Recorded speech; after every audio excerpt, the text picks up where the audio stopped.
రజనీ గారు మీరు అధికార ప్రతినిధి, జనసేన అధికార ప్రతినిధి మాత్రమే కాకుండా హైకోర్టు లాయర్‌గా గూడా ఉన్నారు. ఈ రోజున రాష్ట్ర వ్యాప్తంగా ఎన్నికల కమిషన్ అధికారులు తిరుగుతున్నారు. అంటే కేంద్రం నుంచి వచ్చినటువంటి ఎన్నికల అధికారులు మీ సమస్యలు గాని, లేకపోతే అక్కడ ఉన్నటువంటి స్థానిక పార్టీలకు సంబంధించిన వాళ్ళని గాని ఇన్వైట్ చేసి వాళ్ళ సలహాలు, సూచనలు లేకపోతే వాళ్ళ కంప్లెయింట్స్ తీసుకుంటున్న నేపథ్యం.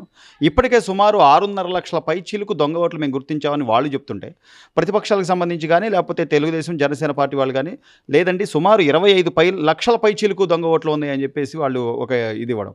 సో, అంటే సజ్జల రామకృష్ణారెడ్డి గారు ఆ రోజు చెప్పినట్టు మా ఓట్లు వేరే ఉన్నాయని గాని, లేదా ఇప్పటికీ జగన్మోహన్ రెడ్డి గారు ఏదో లేకపోతే ఆ పవన్ కళ్యాణ్ గారి పెళ్ళిళ్ళ గురించో లేకపోతే ఇంకొక దాని గురించో మాట్లాడడమే తప్ప మేము 99% మేనిఫెస్టో పూర్తి చేసామనుకుంటున్నటువంటి వ్యక్తులు ఎందుకు ఇన్ని సీట్లు మారుస్తున్నారు, ఎందుకు ఇంత వ్యతిరేకత వస్తుంది, వాళ్ళ నాయకులే వాళ్ళు బయటకు వచ్చి ఎందుకు విమర్శిస్తున్నారు అనేది చూస్తే ఈ దొంగ ఓట్ల ప్రభావం కూడా ఎంతో కొంత ఉండేలా ఉంది.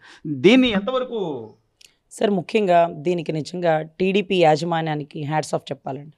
ఎందుకంటే ఎన్ఆర్ఐలు ఎవరైతే చంద్రబాబు వల్ల మనుగడ తెచ్చుకున్న వాళ్ళు, రాష్ట్రాలు దాటి దేశాలకు వెళ్ళిన వాళ్ళందరూ ఒక టీమ్గా ఫామ్ అయ్యి ఈ దొంగ ఓట్ల గురించి భయంకరమైన గ్రౌండ్ వర్క్ గత 6 నెలల నుంచి, సంవత్సరం నుంచి చేస్తూ ఉన్నారండి. ఎట్లా ఉందంటే నిన్నటి రోజు ఎన్ఆర్ఐలు ఒక 10-15 మంది, ఏలూరు సాంబశివరావు గారికి సంబంధించిన టీం వాళ్ళట, ఒక 10-15 మంది నాతో మాట్లాడితే వాళ్ళు ఎంత పెద్ద గ్రాఫ్ నాకు పంపించారు. అదంతా ఒకరోజు నేను విజువల్గా మీకు చెప్తాను. ముఖ్యంగా ఒక చిన్న ఎగ్జాంపుల్ తీసుకోండి ఈ దొంగ ఓట్ల గురించి చెప్పాల్సి వస్తే. నారాయణ గారు నెల్లూరు నారాయణ గారు ఓడిపోయింది 3000 ఓట్లతో. ఒక్క నెల 100 రోజుల ముందు ఒకేసారి 40,000 ఓట్లు నెల్లూరులో యాడ్ అయిపోయింది. దాంట్లో 10,800 ఓట్లు 18 నుంచి 24 సంవత్సరాల వయసు గల వాళ్ళవి, అంటే నూతన ఓట్లు అనమాట, 18 ఏళ్ళు దాటిన ఓట్లు. మిగతా 30,000 మంది అంటే నెల్లూరులో ఏమైనా కంపెనీ పెట్టారా, నెల్లూరులో ఏమైనా ఫ్యాక్టరీ వచ్చిందా, నెల్లూరులో ఏమైనా సంస్థలు వచ్చినాయి? అయినా 100 రోజుల్లో 30,000 ఓట్లు ఎట్లా వచ్చినాయండి? అర్థం కాల. అప్పుడు అర్థమైంది ఈ అనిల్ యాదవ్ అనేవాడు ఎవరంటే, నారాయణ కాలేజీలో ఒక లెక్చరర్ పోస్టు తెచ్చుకోలేని వాడు దొంగ ఓట్లు సేకరించుకొని, దొంగ ఓట్లు యాడ్ చేసుకొని, ఫామ్ 6లో యాడ్ చేసుకొని ఈ రకంగా ఎలక్షన్స్లో గెలిచాడు అనేది అది గ్రాఫ్. సో ఖచ్చితంగా అక్కడ 3,000 ఓట్ల మెజారిటీతో పోయిందండి. జనసేనవి 8,000 ఓట్లు ఉన్నాయండి, 8,000, 9,000 ఓట్లు. ఈ రెండు కలిస్తే వైసీపీ ఓడిపోయినట్టే. సో ఈ రకంగా దొంగ ఓట్లు ఎక్కడి నుంచి వచ్చినాయి? అసలు ఒక నిఘా పెడితే ఒక మనిషి అంటండి 5 ఓట్లు మాత్రమే డిలీట్ చేయగలుగుతాడట. కానీ మన రాష్ట్రంలో 25,000 మంది ఒక్కొక్క మనిషి 10 ఓట్లు, 15 ఓట్లు డిలీట్లు చేశారంట. మరేమో నేను ఇంతవరకు ఎవరు ఓటు డిలీట్ చేయాలి? అసలు నా ఓటు ఉందో లేదో నేను అప్పుడప్పుడు అడిగి చూసుకుంటా. ఈ డిలీట్ చేయాల్సిన అవసరం ఎవరికి వచ్చింది? ఎవరు వీళ్ళు? వాళ్ళే. ఊళ్ళో సుబ్బయ్య వెసై తిసై అన్నాడు చూడండి.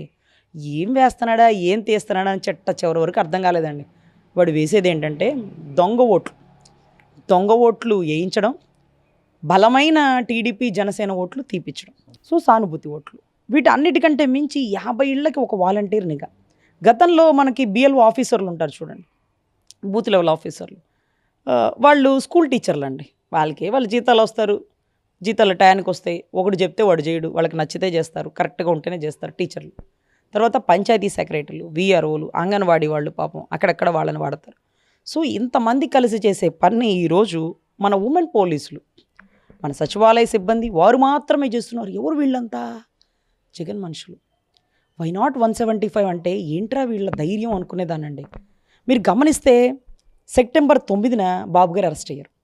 సెప్టెంబర్ 8 నుంచి సెప్టెంబర్ 15 వరకు 7.5 లక్ష ఓట్లు చేరికలు కానీ తీసివేతలు కానీ జరిగినాయి.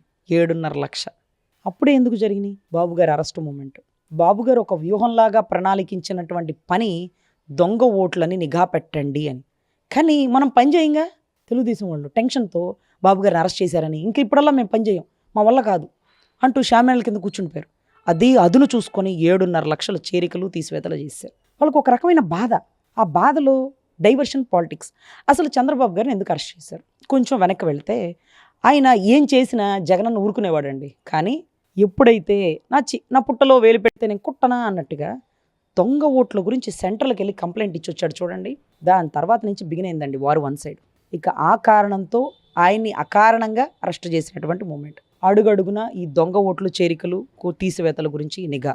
నెల్లూరులో అదే, చంద్రగిరిలో కూడా చెవిరెడ్డి భాస్కర్ రెడ్డి గారి ఆధ్వర్యంలో కూడా 30-40 ఓట్లు, 40,000 ఓట్లు ఎందుకు అక్కడికి వచ్చినాయి? చంద్రగిరిలో ప్రాజెక్ట్ వచ్చిందా, ఓ మెడికల్ కాలేజ్ వచ్చిందా, ఒక యూనివర్సిటీ వచ్చిందా? అలాగే కొన్ని లక్షల ఓట్లు గ్యాంబ్లింగ్ జరిగింది చంద్రగిరిలో. సో దీని మీద కూడా పూర్తిగా ఎన్ఆర్ఐలో నిఘా పెట్టి వీటికి సంబంధించిన ఇన్ఫర్మేషన్ అంతా తీస్తున్నారండి. సో ఖచ్చితంగా అడుగడుగున ఈ దొంగ ఓట్ల చేరికలు తీసివేతల గురించి పూర్తిగా నిఘా పెట్టాలని ఎవరైతే మన సాంబశివరావు గారు, ఏలూరు సాంబశివరావు గారు, పరుచూరి ఎమ్మెల్యే, ఈ రోజుకి కూడా వైసీపీ హవా వీస్తున్నప్పుడు కూడా ఆయన గెలిచాడు అంటే ఈ ఓట్ల మీద కాన్సన్ట్రేషన్ పెట్టారు.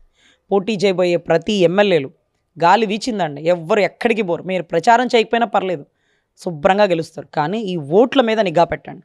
100% ఈ ఓట్లలోనే వైసీపీ చాలా స్టాండర్డ్గా వై నాట్ 175 ఉంటుంది. ఎందుకంటే అంగన్వాడీ వాళ్ళు, స్కూల్ టీచర్లు, ఎయిడెడ్ స్కూల్ వాళ్ళు, మున్సిపల్ కార్మికులు అందరూ ఎదురు తిరుగుతుంటే కూడా వై నాట్ 175 అంటున్నాడంటే వాట్ యు మీన్ దట్? ఈ దొంగ ఓట్ల గురించి.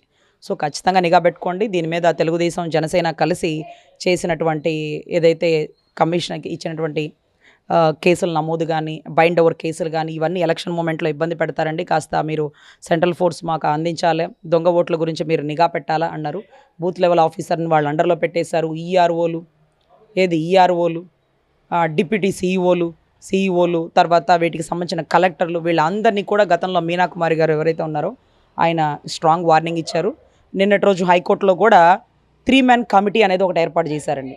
ఒక మనిషి 5-6 ఓట్లు పైచిలుకు తీసేయమంటే ఎవరా మనిషి, ఎందుకు తీసేయమన్నావు, ఆ తీసేయమన్నోడు నీకేమన్నా తెలుసా అని వాడిని అడగాలి, అబ్జెక్షన్ చేసినోడిని.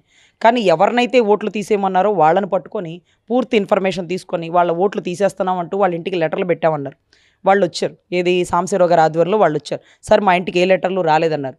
లేదు సార్ మేము పంపించామన్నారు. సో ఈఆర్ఓని జడ్జి గారు ఏం పంపించారు, ఆ కాగితాలు పంపించండి అన్నారు. సరైన ఆధారాలు చూపించలేకపోయారు. సో హైకోర్టులో శిక్షార్హులు ఈ గవర్నమెంట్ ఎంప్లాయీసు, ఈఆర్ఓగా ఎంఆర్ఓ క్యాడరు, తర్వాత ఆర్డీఓ క్యాడరు, వీటన్నిటికి మించి కలెక్టర్ గారు ఉంటారు. వీళ్ళ మీద అథారిటీతో ఏదైతే మీనా కుమారి గారు చీఫ్ ఎలక్షన్ ఆఫీసర్ గారు ఉంటారు కాబట్టి సో తస్మాత్ జాగ్రత్త. మనకి దొంగ ఓట్ల చేరికలోనే, తీసివేతల్లోనే ఓటమి అనేది, ఒక భయం అనేది ఉండాలి తప్ప మిగతా అన్ని చోట్ల ప్రజా వ్యతిరేకత అనేది తెలుస్తుంది. ప్రజా ప్రవాహం కూడా తెలుగుదేశం, జనసేన మీద ఉంది కాబట్టి 100% గెలుపు. కానీ ఎమ్మెల్యేలు మాత్రం కొంచెం పారదర్శకత చూపిస్తూ దీని మీద పూర్తి నిఘా పెట్టుకొని ఎన్ఆర్ఐలు ఎవరైతే ఉన్నారో ఓటుకి 2,000 ఇస్తాడో 5,000 ఇస్తాడో నాకు తెలియదు కానండి, 2.5 లక్షలు ఖర్చు పెట్టుకొని పక్క దేశాల్లో ఉండేటటువంటి సానుభూతి ఓట్లు, ఏది ఎన్ఆర్ఐలు, చంద్రబాబు గారి మీద విజ్ఞత ఉన్నవాళ్ళు, పవన్ కళ్యాణ్ గారు కొన్ని యూనివర్సిటీకి వెళ్ళి వచ్చారు. ఆ యూనివర్సిటీలో ఆయన అభిమానులు వీళ్ళందరూ ఎలక్షన్కి ఒక నెల ముందు వచ్చి ఇక్కడ గట్టి గ్రౌండ్ వర్క్ చేస్తారండి.